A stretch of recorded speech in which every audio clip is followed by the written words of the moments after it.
안녕하십니까, 레필입니다. 2월 21일 두산 에너빌리티 보도록 하겠습니다. 증시 먼저 보겠습니다. 코스피 0.02% 상승했고요. 코스닥은 0.83% 상승했습니다. 외국인 투자자는 2,100억 코스피에서 매도를 했고요. 기관 투자자가 1,100억을 매수하면서 코스피는 이제 부합으로 마무리되었습니다. 코스닥은 0.83% 상승했고요. 외국인 투자자가 1,200억 매수하면서 오늘 대부분을 끌어올렸습니다. 자, 코스피 그래도 하락에서 상승으로 반전이 되어서 진행이 되었고요. 지금 이제 뭐 21선 따라서 꾸준히 올라가주는 그림이 만들어지고 있습니다. 그래서 많이 올라갔는데도 불구하고 크게 조정 없이 지금 자리를 잡고 있는 상황이고요. 다음 주에 이제 시장이 어떻게 흘러갈지는 좀 더 봐야 되겠습니다. 그러나 아무래도 시장에 대한 불확실성을 부과하던 그런 소식들이 좀 이제 해소가 되기 시작했고요. 코스피 또한 지금 이제 워낙 환율이 높게 유지되었고 거기에 대한 리스크가 있었는데 그 리스크가 조금씩 해소되면서 반등을 하기 시작합니다. 외국인 투자자는 그래도 빠져나가고 있습니다. 이틀 정도 빠져나가서 5천억 정도 빠져나왔고요. 기관 투자자는 1,100억 매수로 좀 이제 연기금 투자자가 매수로 집계되었습니다.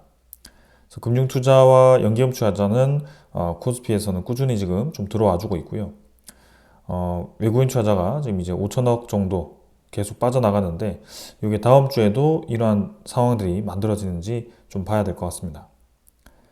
코스닥은 지금 770포인트고요. 고점 대비해서 좀 하락을 했다가 자리를 잡습니다. 마찬가지 지금 이제 퐁당퐁당 좀 이제 올라가는 그림이고요.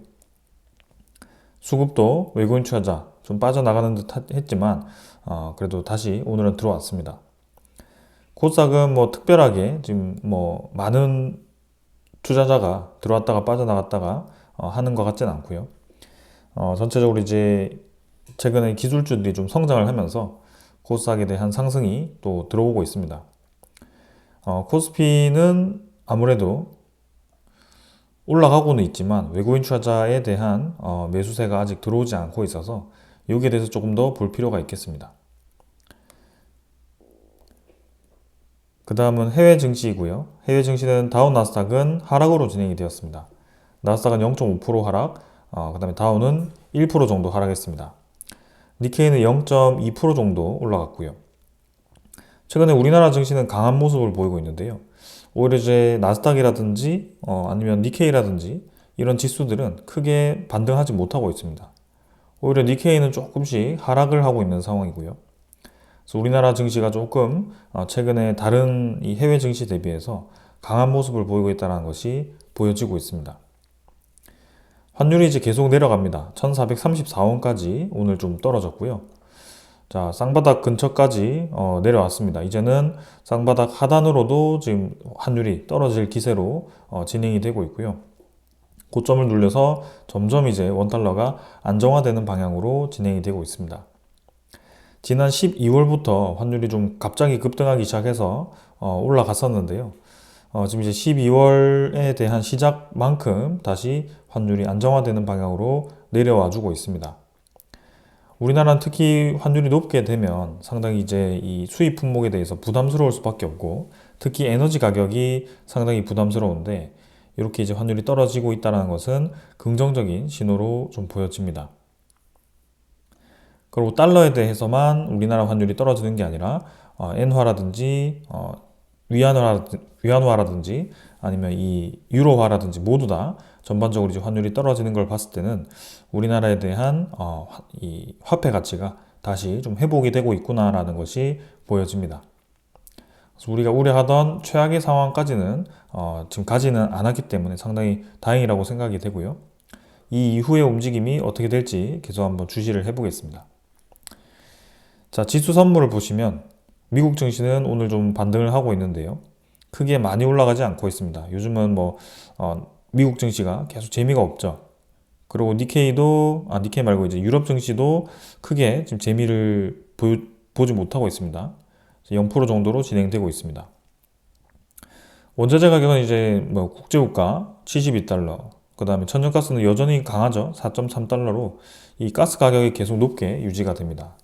이 가스 가격이 이렇게 높게 장기화가 되었을 경우에는 특히 우리나라에 또 영향을 줄 수 있거든요. 가스를 많이 수입하는 국가 중에 하나이기 때문에 이 천연가스에 대한 가격을 우리가 주목할 필요가 있겠습니다. 환율은 아까 봤고요. 채권 금리를 보겠습니다. 4.49%입니다. 최근에 미국의 채권 금리가 이렇게 떨어지고 있죠, 계속. 그래서 우리나라 환율도 이것 때문에 좀 안정화가 되고 있고요. 미국의 이제 이 달러 지표도 점점 떨어지고 있습니다. 106.5 지표 정도로 진행되고 있습니다. 전반적으로 우리나라 증시에는 이제 반등할 수 있는 기회가 찾아오고 있다라는 그런 신호들이 나오고 있습니다. 그럼 이대로 이제 해피엔딩이 되면 좋겠지만 분명히 이제 이 이외에 다른 리스크들이 또 도사리고 있습니다. 그거를 우리가 주시를 해야 될 것 같고요. 그 부분에 대해서 지금부터 좀 설명을 드리도록 하겠습니다. 자, 지금 이제 달러가 약세를 띠고 있습니다. 오히려 이제 트럼프 대통령이 당선이 되었을 때 그 트럼프 대통령의 당선에 대한 움직임으로 이 환율에 대한 상승이 있었고요. 강달러에 대한 추세가 이어질 거라고 예상을 했었는데 지금은 이게 웬걸 달러에 대한 강세가 아니라 오히려 금값이 올라가고 있습니다. 달러는 최근에 고점을 찍고 좀 떨어지기 시작하는데요. 트럼프에 대한 불안감이 안전자산으로 이제 피신을 하고 있다. 근데 분명히 달러도 안전자산 중에 하나거든요. 근데 달러는 떨어지고 있는데 금값이 올라가는 이유가 무엇일까요? 자, 거기에 대해서는 당연히 지금 이제 인플레이션이라는 것이 우리가 생각할 수밖에 없습니다. 인플레이션이 들어오게 되었을 때는 당연히 달러에 대한 가치는 떨어질 수밖에 없습니다. 안전자산으로서의 우리가 피신 자산 중에 하나로 달러를 선택할 수 있지만 그 달러는 결국에는 화폐입니다.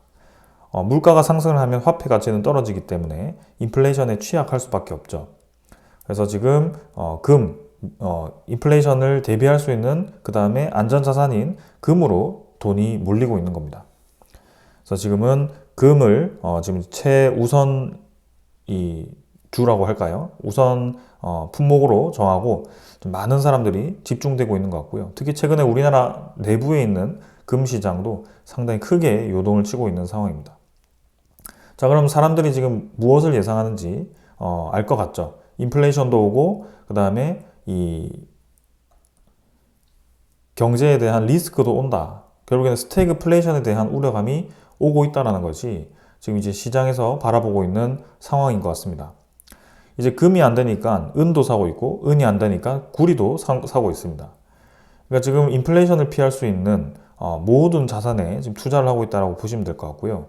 현금 자체가 지금 이제 가치가 떨어질 수 있다라는 그런 우려감이 좀 반영이 된 것 같습니다.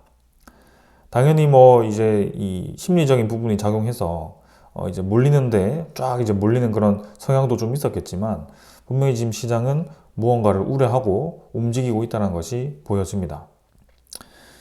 자, 그러는 와중에 지금 이제 일본의 물가 상승률이 발표가 되었는데요. 일본의 물가 상승률이 4%까지 올라왔습니다. 그래서 일본의 긴축에 대한 가능성이 또 제시가 되었고요. 환율은 지금 150엔이 무너진 상황입니다. 엔화의 강세가 지금 찾아온 거죠. 1월 소비자 물가도 지금 발표를 했고 거기에 대해서 지금 엔화가 상당히 또 강세를 보이고 있는 상황입니다. 그래서 지금 미국은 금리를 내릴까 말까 고민을 하고 있는 그런 상황이라고 한다면 일본은 완전 정반대의 상황이죠. 일본은 지금 물가가 여전히 높아지고 있습니다. 물가가 높지 않아서 물가가 지금 계속 낮아져서 디플레이션에 대한 우려감으로 지금 이제 수십 년을 지금 일본이 침체되어 있었는데요. 그게 최근에 와서야 서서히 살아나기 시작합니다. 소비자 물가 지표랑 그다음에 저런 이제 물가 지표가 살아나기 시작하면서 일본이 금리를 더 올려야 된다라는 그런 내부적인 목소리가 나오고 있습니다. 그래서 1월에 소비자 물가가 지금 전년치 대비 3.2% 전망치를 상회하면서 금리를 한 번 더 올려야 되는 그런 가능성이 높아지고 있습니다. 장기 금리가 지금 급등하고 있겠죠, 당연히. 그래서 장기 금리가 너무 급등을 해버리면 일본에 대한 채권 투자가 지금 진행되지 않을 수 있거든요. 왜냐하면 내가 지금 채권을 사더라도 계속 이제 이 금리가 높아진다고 하면 일본의 국채 가격이 떨어지기 때문에 거기에 대해서 이제 일본 은행에서, 중앙은행에서 그 채권을 매입하겠다, 가격을 방어하겠다라고 얘기를 하는 겁니다. 그래서 지금 이제 일본의 국채 금리를 한번 살펴보니 1.4%입니다. 이 일본 청재가 그래도 급한 불을 끄긴 껐거든요. 일본의 국채 매입을 하겠다라고 얘기를 해서 이 금리가 좀 이제 많이 떨어졌었습니다. 근데도 지금 1.4%대를 유지를 하고 있는 겁니다. 그래서 지금 일본에 대한 물가 상승이 결국에는 금리 상승으로 계속 이어지고 있고, 이전에도 발표했듯이 6개월에 한 번씩은 계속 금리를 올리겠다라고 발표를 했기 때문에 요게 우리가 주시를 해야 되는 것 중에 하나입니다. 그럼 왜 주시를 해야 되는 것인가 라고 했을 때 미국의 지금 달러 지표가 떨어지고 있죠. 금리가 지금 떨어질 수 있는 상황이 만들어졌는데, 만약에 일본이 금리를 올리기 시작한다면 이 미국과 일본의 금리 격차가 줄어들기 시작합니다. 근데 그게 이전에는 미국이 막 4.6%대, 4.7%대, 일본이 막 1% 미만이었는데요. 지금 일본의 이제 국채 금리의 동향을 보시면 1년의 수치를 보더라도 5년의 수치를 보겠습니다. 5년의 수치를 보시면 0%대에서 지금 1.4%대까지 21년부터 쭉 올라가기 시작합니다. 시장금리가 1.4%가 올라갔거든요. 근데 지금 미국의 국채금리를 한번 살펴보도록 하겠습니다. 5년 동안의 미국의 국채금리도 같이 이제 21년 대비해서 올라오긴 했습니다만, 같이 올라가서 다행이지, 지금 이제 미국의 국채금리가 이제 떨어지기 시작한다라고 했을 때, 분명히 이제 일본과의 그런 금리 이 축소에 의해서 많은 이 미국의 투자금들이 채권을 매도하고 이동할 수도 있습니다. 그런 부분들이 지금 우려되는 거고요. 일본의 엔캐리 트레이드 청산이 또 우려가 되는 그런 상황이 오는 것입니다. 이전에 일본이 금리 상승을 했을 때는 일본의 엔캐리 트레이드 청산이 그렇게 많이 심하게 나오지 않았는데요. 근데 이번에는 좀 이제 계속 주시를 해야 된다. 그게 아직 끝난 게 아니고 점점 이제 이 일본의 금리가 높아질수록 우리 입장에서는 부담스러울 수밖에 없습니다. 단순히 이제 뭐 트레이드 개념에서, 그죠? 금리가 낮은 곳에서 높은 곳으로, 더 수익이 나는 곳으로 돈이 이동한다라고 본다면 뭐 그럴 수 있겠는데요. 일단 일본의 금리가 올라간다는 것은 뭐죠? 일본의 부채가, 그죠? 부채에 대한 이자가 굉장히 부담스러워진다는 뜻입니다.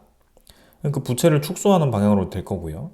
이제 상환을 하겠죠. 부채 상환이 이루어질 겁니다. 근데 그 상환 자금들이 지금 이제 일본의 내부에 투자가 되지 않고 해외에 그동안 수십 년 동안 투자가 되어 있었기 때문에 그거를 매각하거나 매도를 하고 빠져나갈 가능성이 큽니다.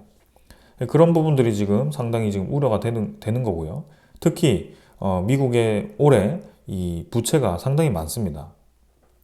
그죠? 미국의 부채가 많은데 미국이 부채가 많기 때문에 우리가 지금 해야 되는 것이 채권 발행을 하거나 아니면 채권 외에 다른 예산을 마련해야 됩니다. 최근에 부랴부랴 지금 너무 예산이 부족하니까 국방비까지 줄이겠다라고 미국이 제시를 하거든요. 그런 방법까지 지금 쓰고 있는 건데, 지금 이제 부채가 너무 많았을 때 채권을 활용할 수밖에 없을 거고요. 채권을 마구마구 찍어내면 또 채권 금리가 떨어지겠죠. 그럼 미국의 금리는 계속 낮아지는 방향으로 갈 수밖에, 채권을 찍어내면 이제 금리가 올라가는 거죠. 그렇게 시장 금리는 이제 올라가게 되지만, 그럼 이제 일본과의 금리 격차가 줄어들긴 하겠죠. 근데 이 채권을 찍어냈다는 것은 누군가 그 채권을 매입을 해야 됩니다. 그죠?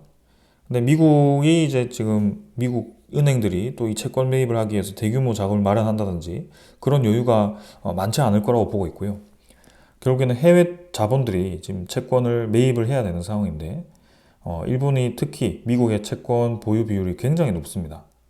근데 그게 이제 서서히 빠져나가기 시작한다면 상당히 이제 큰 타격이 될 수 있겠죠. 그래서 트럼프도 일본과의 그런 이 협상 중에 하나가 그런 채권에 대한 협상이 분명히 있었을 거라고 생각이 되고요. 일본 은행도 채권에 대한 그런 금리 급등을 막기 위해서 본인들이 직접 그 채권 매입을 하겠다라고 발표까지 한 상황입니다. 근데 이 개입으로 인해서 막을 수 있는 한도는 분명히 정해져 있고, 시장에 대한 저런 물가 상승률이 계속 높게 유지가 되었을 때는 금리 상승에 대한 방향을 막을 수가 없는 상황이 될 거고요. 그게 어떻게 될지는 이제 또 한번 봐야 되는 상황입니다. 그래서 1월 달에 이제 상승을 시켰기 때문에 6개월 뒤인 7월 달을 또 우리가 주목을 해야 될 거고요. 특히 그때는 미국의 이 도널드 트럼프 대통령이 한참 이제 관세 전쟁을 펼치고 있을 때입니다. 상호 관세를 부과하고 중국과 이렇게 막 티격태격하고 있을 그 시기가 될 텐데, 그때 이제 일본의 금리 상승까지 진행이 된다면 시장에 대한 불확실성이 커질 수 있다는 거. 그때가 이제 우리가 좀 이제 주목을 해야 되고요. 특히 이 미국의 그런 부채 만기가 도래하는 그 시기가 또 7월 이후로 집중되어 있거든요. 그런 부분들을 과연 어떻게 해소를 할 것인가가 상당히 우리가 주목을 해야 되는 부분 중에 하나입니다. 그래서 오늘은 시장 관점에서 좀 많은 설명을 다시 한번 드렸고요. 그런 상황을 계속 이해를 하시면서 이 시장 접근을 하면 좋을 것 같습니다. 자, 그럼 여기까지 하고 종목으로 넘어가도록 하겠습니다.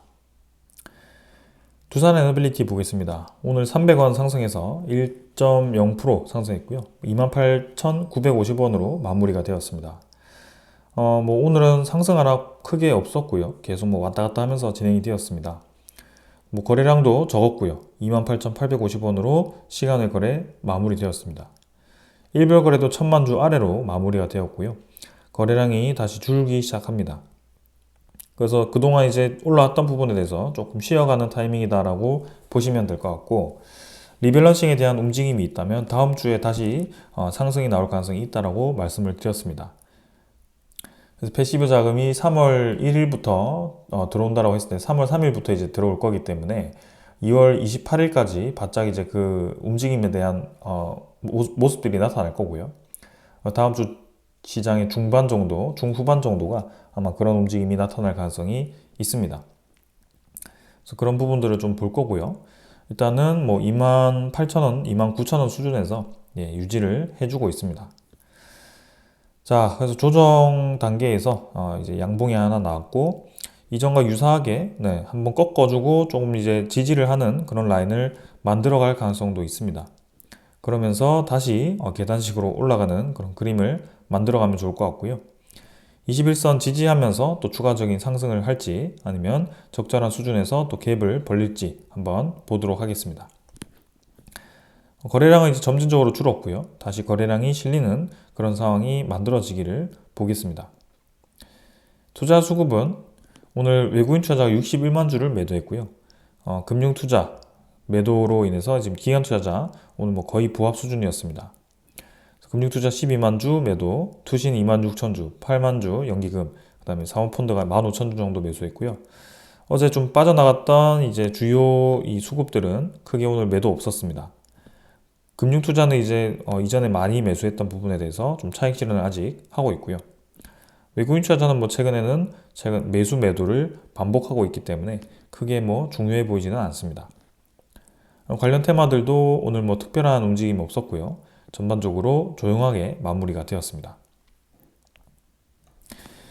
다음은 공매도 잔고 보겠습니다. 공매도 잔고는 32만 주로 진행이 되었고요. 조금 이제 늘어납니다. 근데 여전히 100만 주 아래 수준이기 때문에 몇만 주씩 늘어나봤자 크게 중요한 수치 아니고요.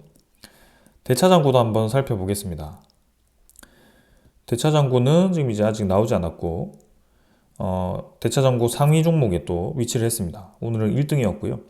잔고가 이제 98만 주 정도 늘어나서 1460만 주로 잔고가 형성이 되었습니다. 대차 잔고가 조금씩 늘고 있긴 하지만 이렇게 늘었다가 줄었다가는 반복했었던 모습이었기 때문에 그게 우리가 우려할 사항은 아닌 것 같고요. 저게 이제 계속 늘어나기만 하는지 한번 그런 것들도 좀 살펴보겠습니다. 종목 상세는 이제 외국인 추적 물량이 60만 주에서 92만 주로 매도로 잡혔고요. 24.97% 정도로 보유율이 유지가 되고 있습니다. 많이 매도한 것 같지만 여전히 높은 수준의 외국인 투자자 보유율이 유지가 되고 있다는 점에서 크게 우리가 우려할 사항은 없는 것 같습니다. 오늘은 JP모간에서 좀 이제 많은 매도가 좀 나왔고요. 실제로 JP모간에 대한 움직임은 종종 나왔었죠. 결국에는 옵션 만기라든지 저는 MSCI 리밸런싱 관련된 움직임에서 JP모간에 대한 움직임이 활발하게 나왔었습니다. 그래서 최근에 또 그 움직임이 좀 나오기 시작하는데요. 결국에는 매도를 하면 누군가는 받아주고 있는 것이 눈에 띕니다. 특히 UBS가 최근에 많은 매수를 해주고 있기 때문에 이 관련된 움직임들이 다 리밸런싱 관련된 움직임일 가능성이 크다라고 보시면 되겠습니다. 다음 주 시장을 좀 넘기고 이제 3월로 들어갔을 때 좀 움직임을 봐야 될 것 같고요. 자, 이제 3월로 들어가면 우리가 기다리는 본계약에 대한 소식들도 좀 있기 때문에 그런 것들도 주목을 해봐야 될 것 같습니다. 자, 오늘 기술적인 부분 넘어가고 준비한 소식들을 전달 드리겠습니다. 자, 먼저 전해드릴 소식은요. 한국을 못 믿겠다. 한수원 체코 원전 두고 커지는 부정 여론. 이런 소식이 또 들려왔습니다. 최근에 계속 이제 이런 소식들이 좀 나오기 시작하네요. 하나 둘씩. 그래서 점점 이제 본계약이 다가올수록 이런 뭐라고 할까요? 블러핑 기사라고 할까요? 좀 이제 계속 흔드는 그런 모습을 보여주고 있습니다. 체코 건설기업가 연합회 회장이 체코 건설사가 소외될 거다. 하청 전략으로 우려가 된다. 한국의 60%에 대한 참여 약속이 각서 수준이기 때문에 의무화는 아니다. 체코 엔지니어 수준을 과소평가하고 있다. 이런 여러 가지 의견을 내면서 계속 우리나라에 대한 부정 여론을 키우고 있습니다. 분명히 이제 장관도 왔고 많은 이제 전문가들이 수백 명이 와가지고 한국과 검토를 진행했고 이제 마지막 검토를 마무리를 하고 있는 그런 입장인데 지금 갑자기 와가지고 이런 소식들을 뿌린다는 것 그 자체가 굉장히 이제 의도가 있다라고 보시면 될 것 같고요. 여기 이제 현지에서 정말 나오기 시작했다라고 한다면 우리나라 본계약에 대해서 염두를 하고 아무래도 좀 유리한 계약 입장을 만들기 위해서 그죠? 유리한 계약을 만들기 위한 좀 작업들이 아닌가라는 생각입니다. 그래서 우리나라를 은근히 압박하는 거죠. 그래서 뭐 현지에 대한 참여율을 높이기 위한 작업이라든지 아니면 좀 이제 사업비를 조금씩 깎기 위한 작업이라든지 결국에는 최종 사업비가 아직 확정이 되지 않은 상황입니다. 그래서 그러한 부분들을 지금 협상을 하고 있는 거기 때문에 좀 봐야 될 것 같습니다. 그러나 뭐 무조건 저는 할 거라고 보고 있고요.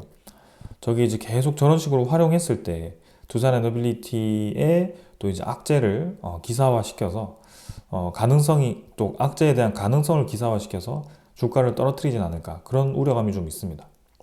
근데 뭐 일단은 이런 소식들이 제기가 되긴 하지만 주가는 크게 떨어지지 않고 덤덤하게 좀 흘러가고 있습니다. 자, 그래서 계속 저 부분은 좀 짚고 넘어가도록 하겠습니다. 그 다음은 이제 우리나라의 11차 전력 수급 기본 계획이 확정이 되었습니다. 2038년까지 원전 2기와 SMR 1기를 도입하는 것으로 확정이 되었고요. 이제 확정이 되었기 때문에 본격적으로 원전 부지를 선정하고 SMR을 건설하기 위한 준비를 할 겁니다.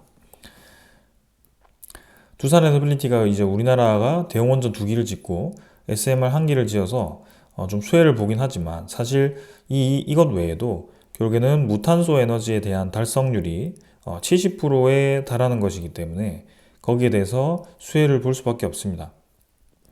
해상풍력이라든지 아니면 LNG에 대한 투자가 커질 거고요. 거기에 수소까지 투자가 되기 때문에 국내에 이제 두산 에너빌리티가 없으면 이 에너지 플랜트를 전부 외산으로 대체해야 되는 그런 상황이 생길 겁니다. 그만큼 이제 우리나라 기간 산업에 있어서 상당히 중요한 역할을 하고 있고 이 에너지 기자재를 생산하는 데 있어서 이제 정말 기술력이 좋아졌다. 그리고 이 매출처가 확대되었다. 이렇게 보시면 되겠습니다. 11차 전력 수급 기본 계획이 의미가 있고요. 뭐 26년에 다시 12차를 또 발표를 하긴 하겠지만 뭐 결국에는 12차도 크게 별반 다를 것 같지 않습니다. 12차가 되어도 결국에 무탄소라는 것은 계속 높게 유지가 돼야 될 것 같고 오히려 이제 지구 온난화가 심각해지면서 점점 더 넷제로에 대한 이 달성률을 빠르게 가져가야 된다라고 목소리가 나올 것 같습니다. 그래서 그 부분에 대해서 계속 이제 주목을 받을 수밖에 없는 상황입니다. 자, 그리고 이제 대만의 싱크탱크가 AI 특수로 반도체발 전력 수급 불안 가능성이 있다라고 또 한 번 얘기를 하고 있습니다. 계속 이제 전력 수요가 늘어나는 것은 이제 기정사실화가 되었고요. 이 AI라는 것이 정말 많은 이 영향을 주고 있습니다. 그래서 이것을 무시하고 이제 전력에 대한 불안정을 초래한다면 상당히 이제 국가적으로 큰 타격을 받을 수밖에 없는 그런 상황이 만들어지는 것입니다. 그래서 최근에 이제 반도체 칩 관련 기술이 향상으로 동일 공정의 에너지 사용 비율은 감소하고 있지만 해당 공정의 생산량 증가와 품질 고급화 영향으로 이 전력 사용량이 점차 증가하는 추세다. 그래서 이거를 막기 위해서는, 이거를 충당하기 위해서는 에너지를 지금 이제 안정적으로 보급해야 된다는 것이 지금 이제 의견인 것 같습니다. 그래서 대만의 이 야당에서도 계속 이제 원전 운영을 강조를 하고 있거든요. 그래서 그런 부분을 보면 지금 이제 점점 세계가 어디에 집중을 하고 있는지를 우리가 볼 수가 있습니다. 그래서 그 내용을 바로 살펴보도록 하겠습니다. 대만의 국민당이 원전 수명을 연장 추진을 하고 있다. 그래서 70% 이상의 국민이 원전 수명 연장을 지지한다라는 그런 여론조사를 인용했고 거기에 대한 법의 개정을 추진하고 있다. 그래서 이렇게 이제 에너지에 대한 중요성이 지금 부각이 되고 있는 상황이고 전력 공급을 보장하기 위한 전력법과 그러한 상황들을 이제는 진행해야 된다. 대만은 지금 이제 원전을 없애고 LNG라든지 재생에너지 위주로 이 에너지를 공급하고 있습니다. 근데 이 LNG가 지금 이제 가격이 급등하고 줄고 반복을 하고 있죠. 최근에 4.3달러까지 또 올라갔기 때문에 대만도 직접 LNG를 많이 생산하지 않거든요. 그래서 수입하는 입장에서는 상당히 가격이 변동성이 큽니다. 그리고 재생에너지에 대한 그런 보급도 결국에는 이 전역에 있는 그죠?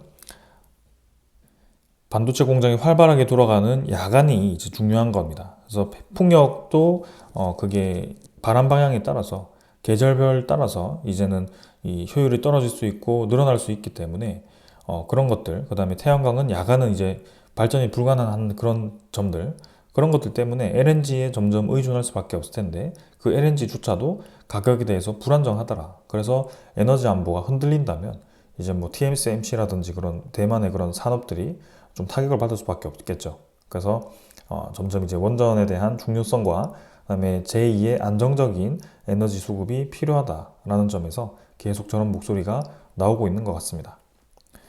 자, 그래서 우리나라도 지금 11차 전력 수급 기본 계획이 통과가 되었는데요.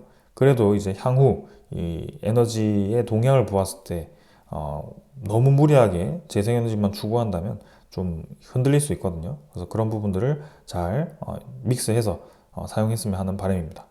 그 다음에 싱가포르 또 지금 원전 도입을 준비를 하고 있습니다. 그래서 가능성을 지금 검토하고 있고 이제 뭐 싱가포르도 원전을 하나라는 생각을 할 정도로 많은 국가들이 이런 부분에 대해서 지금 집중적으로 검토를 하기 시작합니다. 이제는 연료가 부족하다. 그러니까 원전도 결국에는 무한한 에너지가 아니죠. 그 원전에 들어가는 우라늄에 대한 그런 원료가 필요합니다. 그 우라늄에 대한 원료가 러시아가 좀 많이 가지고 있고요. 그 다음에 카자흐스탄이라든지 아니면 아프리카 국가들, 그 다음에 호주, 뭐 이런 국가들이 좀 가지고 있습니다. 러시아와 이제 중국도 이제 가지고 있죠. 그래서 그렇기 때문에 지금 이 두 국가를 배제를 한다면 사실 우라늄에 대한 공급처가 그렇게 크지 않습니다. 캐나다도 있긴 하지만. 그래서 전 세계가 이렇게 원전 붐이 일고 있는데 과연 이 우라늄에 대한 공급원을 또 어떻게 안정적으로 만드느냐도 핵심 포인트가 될 수 있습니다.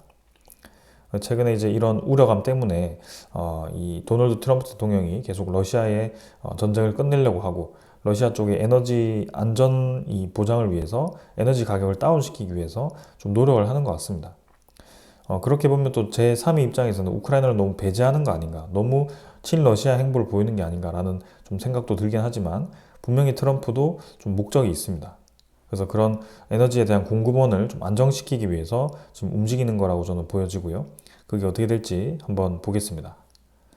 그리고 영국도 최초 SMR 부지로 지금 이제 윌파 원전이라든지 올드뷰리 뭐 원전을 준비하고 있다라고 합니다. 이 월파 원전은 사실 우리나라가 대형 원전 프로젝트를 검토하던 부지 중에 하나였거든요. 그래서 과연 이제 대형 원전이 연구가 어떻게 진행되고 있는지 그것도 좀 봐야 될 것 같고 최근에 얘기가 쏙 들어갔습니다. 일단은 GE 히타치, 홀텍, 롤스로이스, 웨스팅하우스 이렇게 진행되고 있고요. 롤스로이스는 두산 에너빌리티에 SMR을 또 생산 제작을 맡기겠다라는 며칠 전 소식이 또 있었거든요. 그런 면에서 또 과연 어떤 기업이 수주하느냐에 따라서 또 두산 에너빌리티가 또 포함이 될 수도 있습니다. 그리고 웨스팅하우스사의 그런 SMR 모델이 수출이 될 수 있을까? 그리고 수출했을 때 그 SMR 모델을 누가 만들 것인가? 그것도 네, 핵심 포인트가 될 것 같습니다. 계속 한번 주시를 해보겠습니다. 이 부분도. 자, 그래서 본격적으로 전 세계적으로 이런 부분들이 강조가 되고 있고, 두산 에너빌리티는 성장하는 시장 속에 계속 네, 지금 기회를 가지고 있습니다. 주가는 반짝 올랐다가 조금 조정받고 있지만 좀 더 올라갈 수 있을 거라고 보고 있고요. 이런 부분들이 분명히 지금 장기적으로 봤을 땐 좋습니다. 그럼 아까 영상 처음에 말씀드렸다시피 지금 일본에 대한 금리가 계속 높아지고 있고, 그 다음에 사람들이 트럼프 대통령에 대한 우려감, 그 다음에 이 경기에 대한 리스크와 그 다음에 이 인플레이션에 대한 우려감으로 금을 선택하고 있다는 점, 그래서 달러가 상대적으로 약세를 띠고 있다는 점이 또 우려가 될 수 있습니다. 왜냐하면 달러가 약세가 뛴다는 것 자체가 이 미국의 채권을 매도하고 빠져나올 가능성이 있거든요. 그럼 트럼프가 이 원하는 상황이 되지 않습니다. 왜냐하면 이 예산을 마련해야 되기 때문에 그 채권에 대한 수요를 높여야 되는 상황이거든요. 그래서 조금 지금 이제 미국의 부채가 어떻게 되는지가 최종 결론이 될 것 같고, 그 부채가 이제 터진다고 하면 뭐 종목 상관없이 모든 증시, 모든 주가, 모든 뭐 부동산 다 폭락할 겁니다. 근데 그걸 막았다면 지금처럼 겨우겨우 안정적으로 이제 계속 높아지는 주식장을 보겠지만, 분명히 한 번은 그런 상황이 올 수 있다는 것을 우리는 염두해 두고 투자를 해야 됩니다.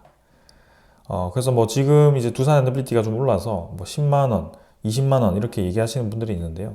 사실 그까지 갈 수 있을지도 저는 사실 지금 당장은 얘기할 수가 없습니다. 10만 원, 20만 원은 조금 뭐 지금 당장 뭐 5배, 6배까지 올라간다는 뜻인데요. 두산 엔더빌리티 시가총액이 지금 18조 정도인데 5배, 6배면 거의 100조입니다. 그래서 그까지 이제 좀 기업을 바라보기에는 당장 이제 코스피에 대한 매력도가 좀 적지 않나라는 생각이고요. 그리고 올해 이제 큰 이제 증시에 대한 리스크가 있을 수 있다라는 점에서 아주 장기적으로 지금 상황에선 접근하는 것은 조금 무리가 있을 수 있다. 그래서 오르긴 하지만 저는 올라갈 때마다 조금씩 비중을 덜어내면서 한편으로는 다음 이제 이 하락에 대한 장도 좀 대비를 하는 것이 좋겠다라는 생각이 좀 들고요. 그러면 투자는 해지 형태로 진행한 것이 가장 좋습니다. 그래서 오르는 것에 베팅을 했다면 내리는 거에도 일부 베팅을 해 놓아야지 이 시장이 크게 움직였을 때 우리가 견딜 수 있는 힘도 있고 그 각각에 따른 수익을 얻으면서 상대적인 이제 장기 투자가 가능하게 됩니다. 그래서 그런 부분들을 좀 염두해 두시고 투자를 하시길 바라고요. 오늘은 여기까지 하고 마무리하겠습니다. 감사합니다.